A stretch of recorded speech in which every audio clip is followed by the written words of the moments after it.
The problem with Bola Tinubu is that he thinks I'm the one that offended him. I didn't offend him. He offended me. What did you do to him? No, it's not for television, that one. But he offended me. And he's full of himself. And he thinks that because he's now a so-called president. Is he so-called or is the president? So-called. That's the president of the Federal Republic. I believe he didn't win the election. What makes you think so? Because you supported Peter Obi? Yes. So that's why you think... The results available to us at that time believe he didn't win the election. But the court says otherwise. The court, of course, you know who they are. The court stands for justice. Yeah, the court stands for justice in court. So you don't believe in the courts? I believe in the courts. What can you do? They are there. They are supposed to do their duties. They are doing their duties. It's not about believing. So if you don't believe Bola Tinubu won the election, the court in the first, the results at the poll says he won. The court in the first instance says he won. Yes. The court in the second instance says he won. Yes, but the facts on the ground said he didn't win. Who now won? Atiku? Peter Obi won that election. That came third? According to the result that was announced. Not according to the true results. So how do you determine who won an election? We have the data now. Look, we had monitors on the field. We had agents on the field.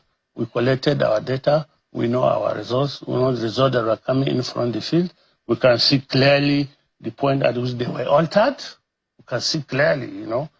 Was he altered in Anambra? Was he altered in Abia? Was he altered in Enugu?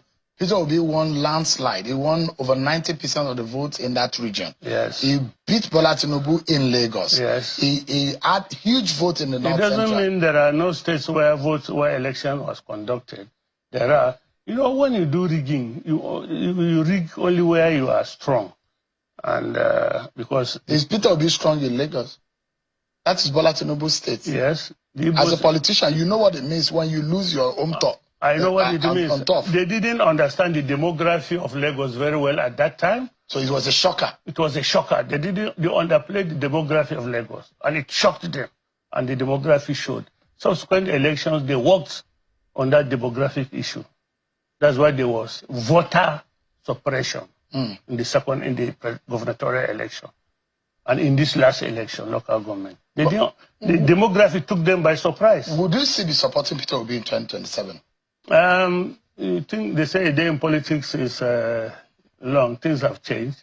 The parameters that we were used to evaluate our candidate in 2023 is going to be different from this one. Things have moved on, so we'll see when we get there, we'll see what goes.